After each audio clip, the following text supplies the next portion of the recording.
Raison pour laquelle nous sommes en train de manifester aujourd'hui. Finalement, on en a marre. Il y a beaucoup de sang qui ont coulé au Congo.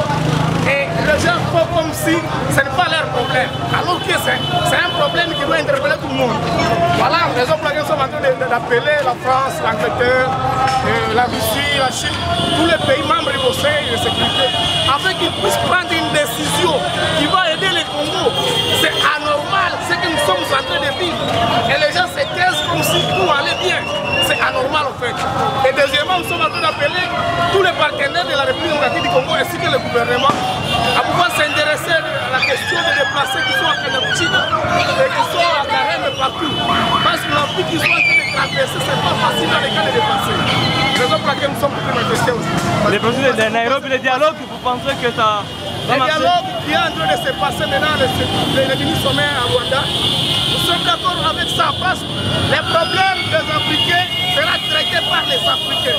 Et donc nous devons avoir un discours franc, un dialogue franc et sincère entre nous Africains. Parce que la solution ne viendra jamais d'ailleurs, même si nous avons besoin.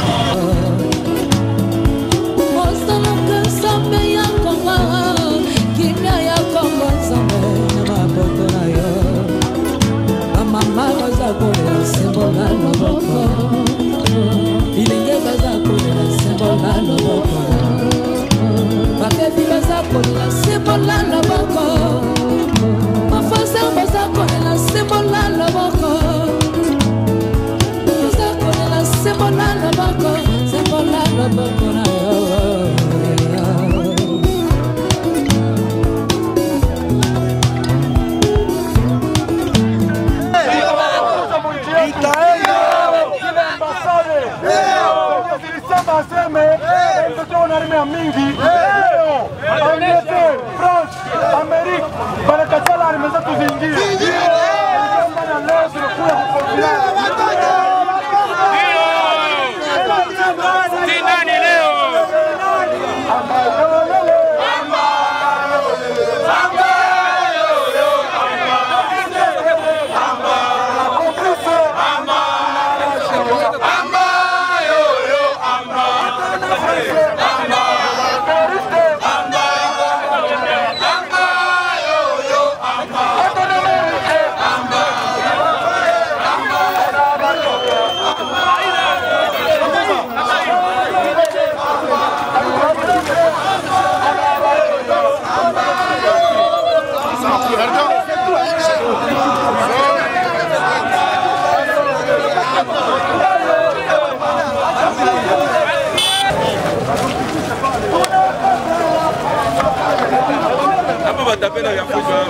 Leo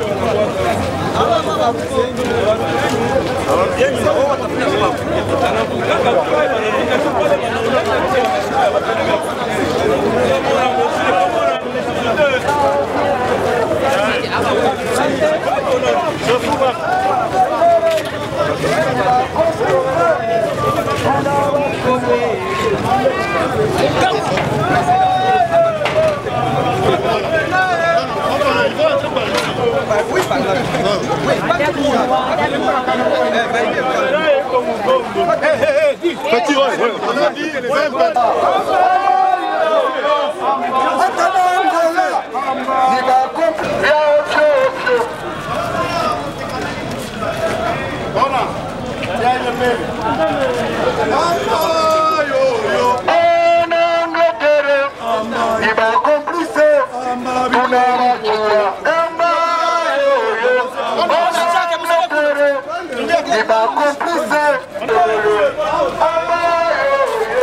Mutoke mule Angleterre tunawaita muko wakomplise, tunavishua Angleterre endo rafiki wakakamanda ambayo kama mutoke tutajiaranje na kaka Rwanda ambayo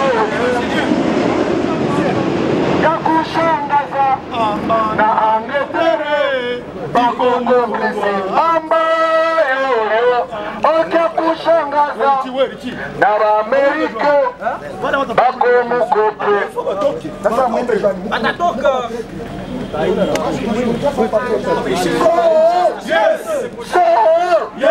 na Angleterre bikomukope ibakomplise na Angleterre bikomukope ibakomplise ongeye na teroriste ora na tukasa ongeye na Angleterre hatutaki rima akoro ya ovyo ovyo tunakatala rima akoro ya ovyo ovyo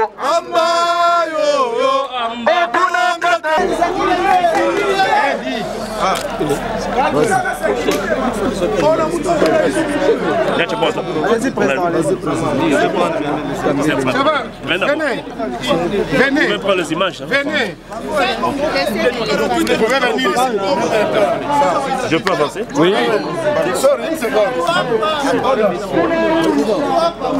Pas comme ça. Allez-y. C'est un mémorandum de la société civile Forces Vives du Nord Kivu adressé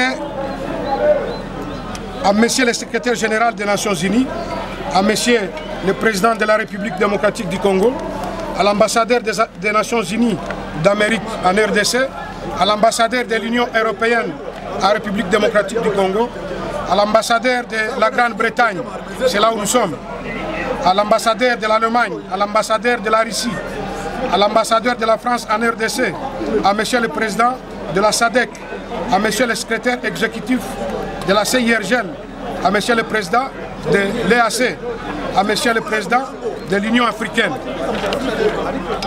Mettez urgemment fin à la guerre oubliée à l'est de la République démocratique du Congo. En 1996, la rébellion de l'Alliance des forces démocratiques pour la libération du Congo, AFDL en sigle, avec les soutiens irréfutables du Rwanda, de l'Ouganda et du Burundi, sous la bénédiction de la communauté internationale, a vu le jour à l'est de la République d'Isaïe et a mené la guerre jusqu'à la prise de la capitale Kinshasa le 17 mai 1997 sous l'égide de M. Laurent Désiré Kabila. Une autre rébellion dite de rectification s'est déduite de la première en date du 2 août 1998 pour commencer une nouvelle guerre sous le label du Rassemblement congolais pour la démocratie, en sigle RDC Goma, sous la conduite de Maître Azarias Roubero Magno, avec le soutien des mêmes concepteurs moraux cités si haut. Après l'accord de Sun City en 2000, avec le fameux gouvernement de 1+4, la calmie s'est observée au pays jusqu'à aller aux premières élections de 2006. Après ces élections, une nouvelle rébellion dénommée Congrès national pour la défense du peuple, CNDP en sigle, sous l'égide du général autoproclamé Laurent Nkunda, était né en 2007 avec l'accompagnement non discutable du Rwanda, pays dans lequel les mêmes commandants restent en cachette jusqu'à nos jours après la défaite militaire lui infligée par le FARDC. Après l'accord de paix de Goma de 2008 qui a consacré l'intégration et le mixage sans aucun contrôle préalable des éléments proposés par les groupes armés et a pris part au dit processus de paix à Goma. La rébellion dite mouvement du 23 mars est née en 2012 sous l'initiative du général Bosco Ntaganda avec l'accompagnement des mêmes parés rwandais. En novembre 2013, le M23, dirigé par le général autoproclamé Sultan Makenga, car les fondateurs venaient d'être livrés à la Cour pénale internationale, CPI, par sa hiérarchie rwandaise, a été vaincu militairement par le FARDC. Ici est de rappeler que cette victoire du FARDC est venue après la signature de l'accord cadre d'Addis Abeba, qui a cité nommément le Rwanda et l'Ouganda comme instigateurs de la violence armée à l'est de la République démocratique du Congo. En 2019, le M23 RDF est suscité de ces cendres de 2013 en provenance du pays qui ont accueilli ces combattants sans être inquiétés au mépris des accords de sécurité mutuelle entre la RDC et le Rwanda, d'abord et l'Ouganda, et la RDC conclut à travers l'accord cadre de Addis Abeba. L'histoire récente de toutes ces péripéties criminelles démontre qu'au passage des rébellions, cité Siho, en province du Nord Kivu, comme épicentre, les crimes odieux sont enregistrés, à savoir destruction des écoles, suivi d'incendie des archives scolaires, des structures sanitaires, suivi d'incendie d'archives de bureaux d'état civil et des centrales hydroélectriques. Organisation des crimes de masse, à l'instar de celui du marché de Mugogo, en groupement de Busanza, dans le territoire de Rutshuru. Tuerie des leaders religieux, c'est de la société civile, des leaders communautaires, des grands commerçants, certains acteurs politiques influents et des notables. Incendie de villages et de véhicules transportant des personnes et des marchandises. Viol et recrutement d'enfants. Mise en place d'une politique d'opposer les communautés entre elles à l'est de la RDC.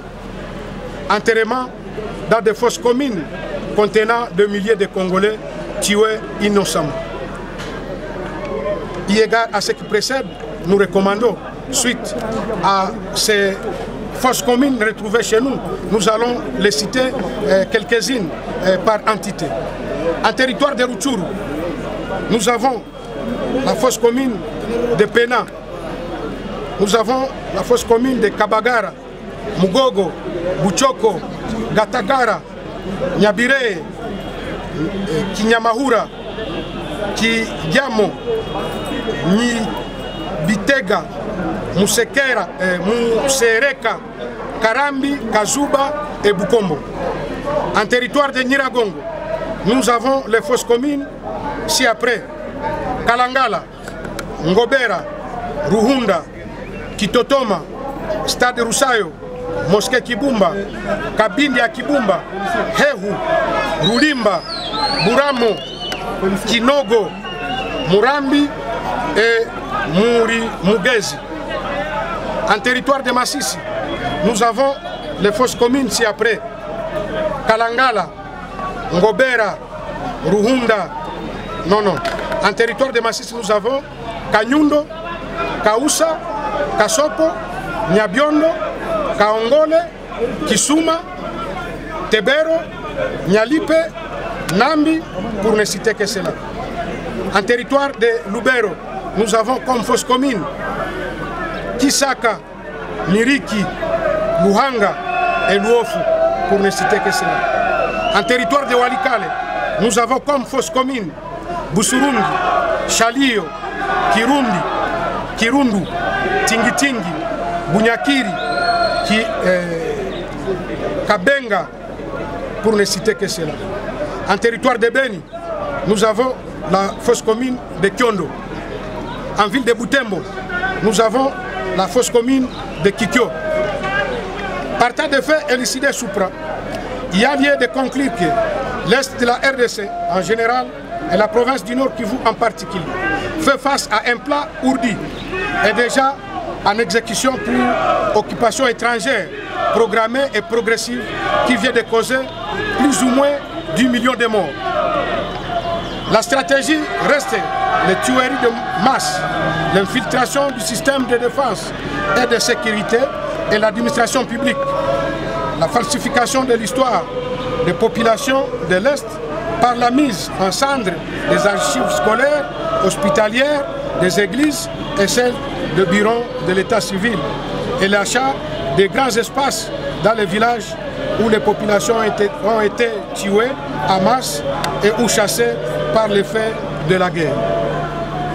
Devant cette extermination silencieuse des populations de l'Est, de la République démocratique du Congo en général et celle du Nord Kivu en particulier, l'on note le silence coupable et complice de la communauté internationale dans son ensemble, pourtant présente sur terrain, mais laisse faire et parfois clame son impuissance devant certains crimes dont sont victimes les populations congolaises et venant de rébellions et bandes criminelles pilotées par les Rwandais pour la finalité si haut évoquée.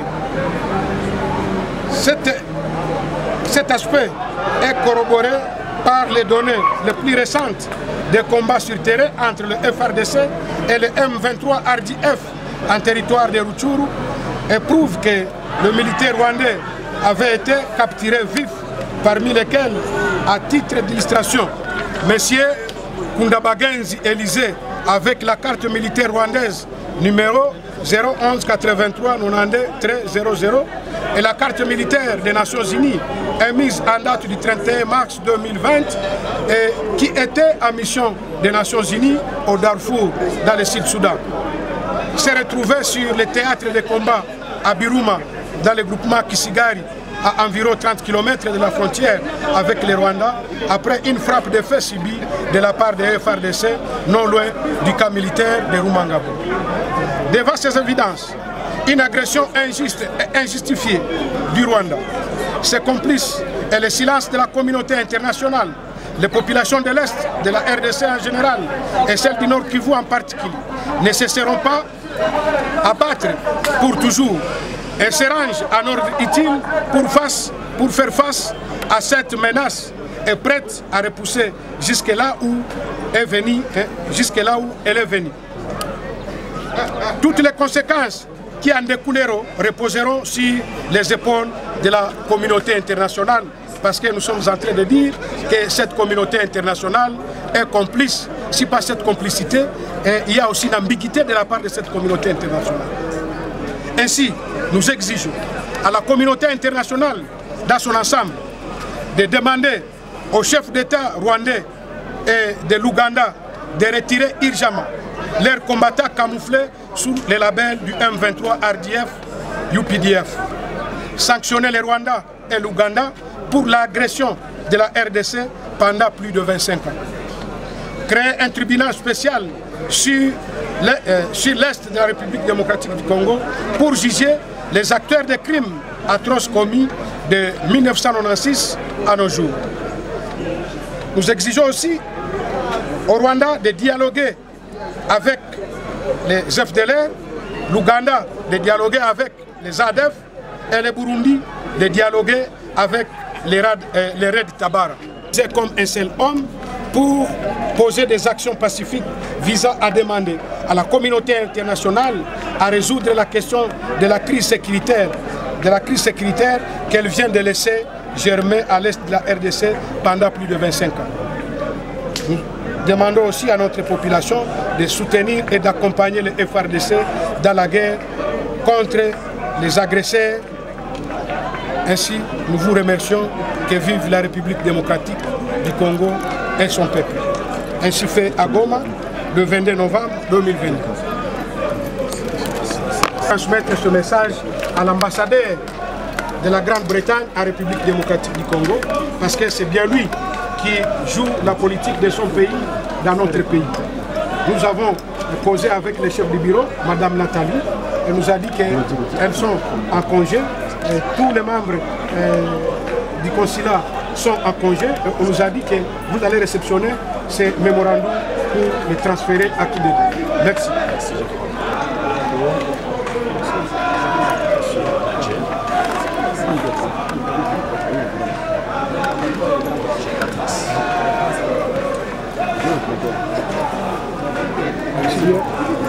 Voilà.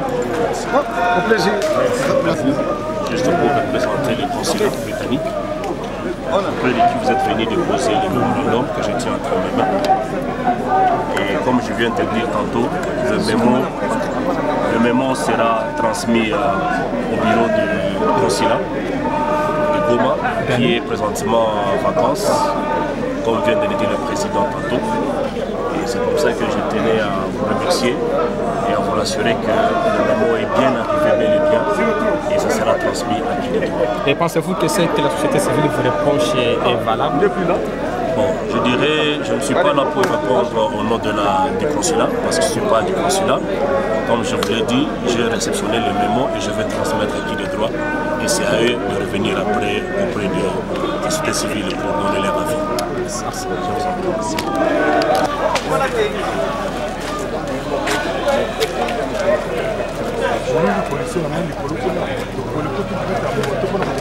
Quelles que soient les conditions, sont sur le terrain en train de se battre et la politique gouvernementale est mobilisée et nous demandons à tous les gens d'être calmes, de relancer ce que nous appelons aussi la solidarité spontanée pour toutes ces populations qui sont venues de Rutshuru, de Nyiragongo, la solidarité spontanée au même moment que nous encourageons nos forces à mettre hors d'état de nuire tous les groupes armés qui sont en train de se battre, le M23, les groupes terroristes qui sont en train d'assurer le terrorisme dans les territoires de Rutshuru et qui affectent directement la vie dans la ville de Goma. Nous demandons à tout le monde d'être serein, d'être vigilant, d'annoncer s'il y a des cas de suspects auprès de la police, auprès des agents de la sécurité, pour que nous puissions bien gérer cette guerre.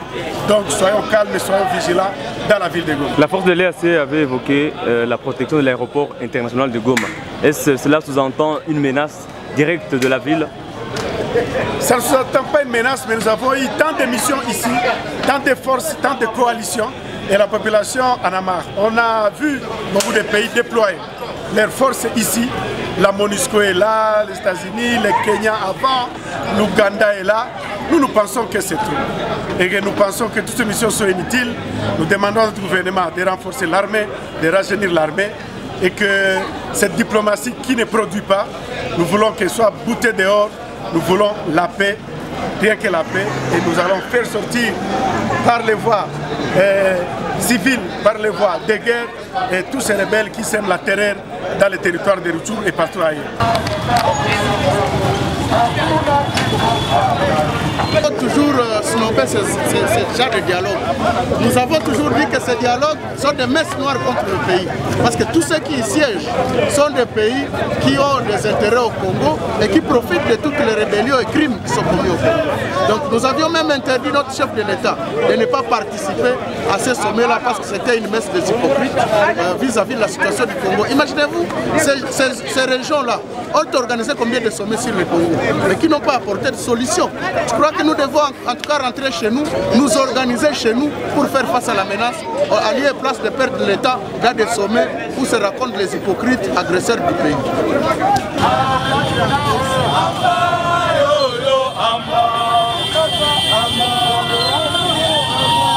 Masolo ya kwanga tikela bateke ya immobilier tikela Imo Congo hôpital ya PDG expert docteur en immobilier Leinza Umayala. Pokuna mapangu nyonso eza ya koteka sans exception. Esengeli boyebake pona ba problème na bino nyonso etali vente, achat, paix location, équipe ya ba professionnel ya Imo Congo hôpital ba traitaka yango dada avec impact na idéologie. Botu na nganini ba service eza yele na Imo Congo hôpital lokola vente, achat, location, paix likambo tali déménagement na bino bomi tungisa kutu te po ba bis permanent etandami wana kaka pona ko servir ba client na bango. Bonjour, les amis président ya Imo Congo hôpital. Tu bien hôpital pour la nini. Donc toute personne ozoluka ndaku ya kofutela to ya kosomba pana biso ba maladie en immobilier. Alors nous sommes là pour nous traiter cause de la solution. Nous ozoluka villa, concession, terrain vide, même en location ou bien achat. Donc moi et mon équipe, nous sommes disponibles pour nous avoir la solution. Faites-nous savoir tous vos besoins immobiliers et nous nous chargerons du reste. Imo Congo nyonso ya côté sans exception. Il m'a pas nyonso ya côté sans exception. Wana route de Matadi, beaucoup d'infirmières, d'infirmières bazali, bakoyamba bino bakosala musala comme il faut. To bengi bino ebele ba maman ba papa, ozala posa achat, vente, location. Toza wana pour kopesa bino ba solution ya ebele. Maman kozala de cité toza awa biso moko okoti ozu lobiko na yo. Ai mapangu nyonso ya côté sans exception. Biso na Imo Congo hôpital mapangu nyonso ya côté sans exception na bino. Ya solo bondi melanga masolo ya immobilier botikela yango Imo Congo hôpital. Pokuna mapangu nyonso ya côté sans exception. Kodutete na bino pesa ya côté.